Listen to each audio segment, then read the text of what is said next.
I talked about this in the church service yesterday. One of the things we talked about was Saturday, I was driving back to my home out of the valley, out of Van Nuys, California area there, and waiting to make a left turn. So the red light was on me in the traffic that I'm in. There were some people walking across the street right in front of me. A Mexican woman and her child. I guess it was a child. They had masks on, so you really couldn't tell. And another person, and then behind them was a elderly white man. And so everybody just kind of walking, doing their thing. We sitting there in the car waiting to make the left turn while the other traffic waiting. And out of nowhere, a black guy, looked like he was in his 20s, maybe 30, but 20s, out of nowhere, went up behind the white guy and knocked him out right in the middle of the street while we all waiting for the light to change. Just out of nowhere, knocked him out. And everybody like, what the? And then we immediately thought about the knockout game where blacks have been given permission to just walk up to white people behind them and knock them out, and nothing will be done. They won't give it a name or anything. It would just be ignored. And so, but it was shocking to see that happen in real life. I've seen it in the news over the years, and I've seen it on the internet where stories of where black people just knocking out white folks. But to see it in reality, in person, it was kind of heartbreaking to see it. Someone like that just knock out an old person without any reason at all. None, zero. And so I made the left turn and I went down the street a little way because they were working on that road. I had to go a couple blocks down and came back up because I wanted to help the guy that had been knocked out. And when I got back to where the location, he had gotten up and he was on his phone calling someone. So I parked my car and went over to him. And I asked, what happened? Why did that guy knock you out? He was like, I don't know. I didn't even see him coming up. I don't know. And then I said to him, I asked, are you Mexican or white? Because I couldn't really tell because there were some white Mexicans. And hate brought that to my attention. There's such a thing as a white Mexican. So I couldn't tell. And this area that I was in is predominantly Hispanic, I believe. So I asked the guy, are you Mexican or white? He said, I'm white. I said, man, you better be careful. Black people don't like white people. Watch your back. He said, I will from now on. He wasn't watching. I would suggest to white folks that you're not going to really do anything about this. At least when you're out and about, you should watch your back. Because for the first time in American history, black people have been literally given their permission to knock out white people, to do whatever they want to do to them, and nothing will be done. Matter of fact, you might get a trophy. We saw it with the knockout games when the black youth were going around to different areas, robbing white people's stores in the broad daylight. Nothing being done, knocking out white people, nothing being done, raping and everything. Well, now it's just all out there and nothing's being done. So watch your back. The guy nose was bleeding and everything. It was horrible. It was just evil. It was evil to see it. So watch your back, white people, since you're not going to fight back right now. And I don't know what else to tell you since you won't. You know, I've been saying for 30 years, speak up, get involved, vote out these people, don't stand for the okie dokie, and you have not done that. So now my warning is just watch your backs, because it may happen at any time, anywhere. Anytime, anywhere. And nothing's going to be done about it if it happened to whites. But if it happened to blacks, then it's a civil rights case. It's a racist case, is white supremacists, it is all the crap. So I just don't know what else to tell you.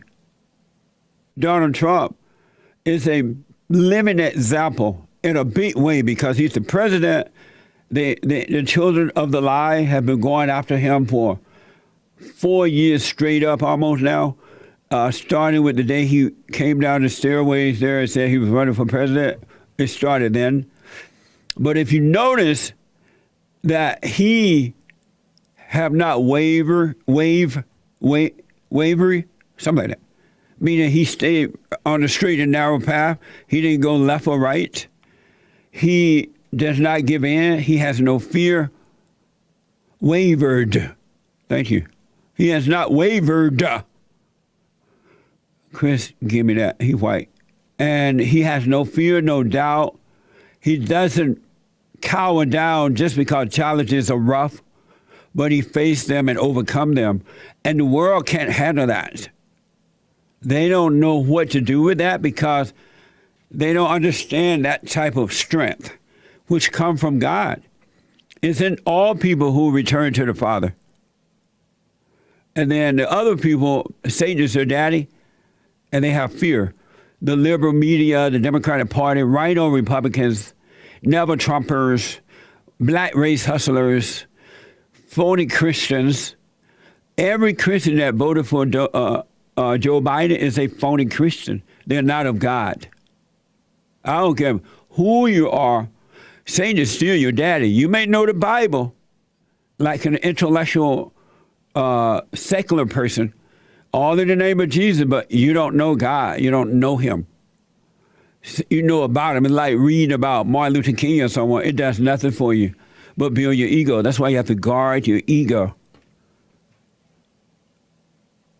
But Donald Trump is a perfect example of what all of us should become, and especially men. Any man that has anger, even if it's a little iota of a bit of anger, is a woman. Any male that has anger is a female. You're a woman. You're emotional like a woman. You think like a woman. You can be easily deceived like a woman. That's why you voted for Joe Biden. Just smoke on it. Do what you want with it. And I want you to know it's okay to stand up and attack these lies and attacks upon white people. I would never forget driving down the road the other day, and I saw a black, and it was like in living colors. It was real. It wasn't online. It wasn't on TV. It was happening right in front of my car. A black guy just walked up to a white man, old white guy too, crossed the street. Old white man wasn't bothering anyone. He just came out of nowhere and knocked the man out in the middle of the street, and traffic just everywhere, and went away. Walked away like he had done nothing. He was proud of it. It's okay to stand up to these attacks and lies, white folks. I want to give you an example of how to stand up to evil. Back in July of 1991, the great, the one, and the only Clarence Thomas, now Justice Clarence Thomas, was subject to evil accusations of sexual immorality. And this was done by a Senate committee headed by the chairman of the, at the time, by the chairman of the committee, Joe Biden. This is from C-SPAN. Watch and be amazed. Watch this. Committee will please come to order. That's Joe Biden. Judge, do you have anything you'd like to say? Senator, I would like to start by saying unequivocally, uncategorically, that I deny each and every single allegation against me today that suggested in any way that I had conversations of a sexual nature or about pornographic material with Anita Hill, that I ever attempted to date her, that I ever had any personal sexual interest in her. or that I in any way ever harassed her. It is a high-tech lynching for uppity blacks who in any way deign to think for themselves, to do for themselves, to have different ideas. And it is a message that unless you kowtow to an old order, this is what will happen to you. You will be lynched, destroyed, caricatured by a committee of the U.S. Senate rather than hung from a tree. Amazing. Now that's strength. That's perfect love. I met the Justice Thomas several times, sat with him in his office there in Washington, D.C., and he's an amazing guy. Really. You got to deal with it, folks. I'm sorry, you can't run from it. You got to face your fears, the ones within you and the ones that are outside you and others. Because it's good versus evil. It doesn't matter the color. It doesn't matter male or female. It's good versus evil. And we have evil trying to control America today. The late and wonderful and great Andrew Breitbart, he was the founder of Breitbart News. He saw the evil, and he was a liberal. Andrew Breitbart was a liberal prior to this. He was standing up against good, but he saw the evil against Clarence Thomas, and it woke him up. In the same way that Americans are seeing the evil against the great white hope, Donald Trump, and they're standing up. That's why they went out and voted for him.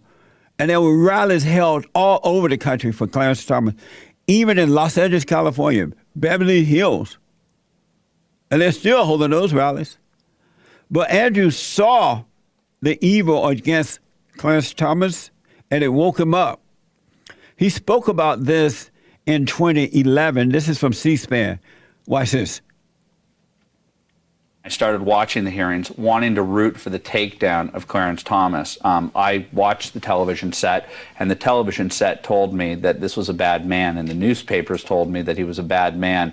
I watched day one, I watched day two, I watched the entire thing.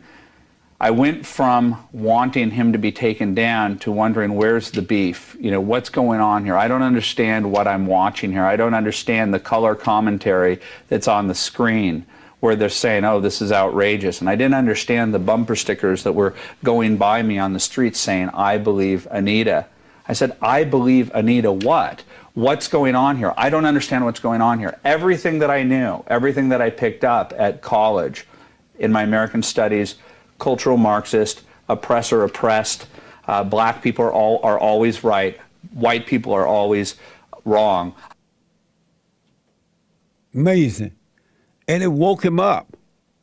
That's the same thing that is happening through the president, Donald Trump. He's waking people up of all races. He had all races of people supporting him this. More blacks than any other Republicans.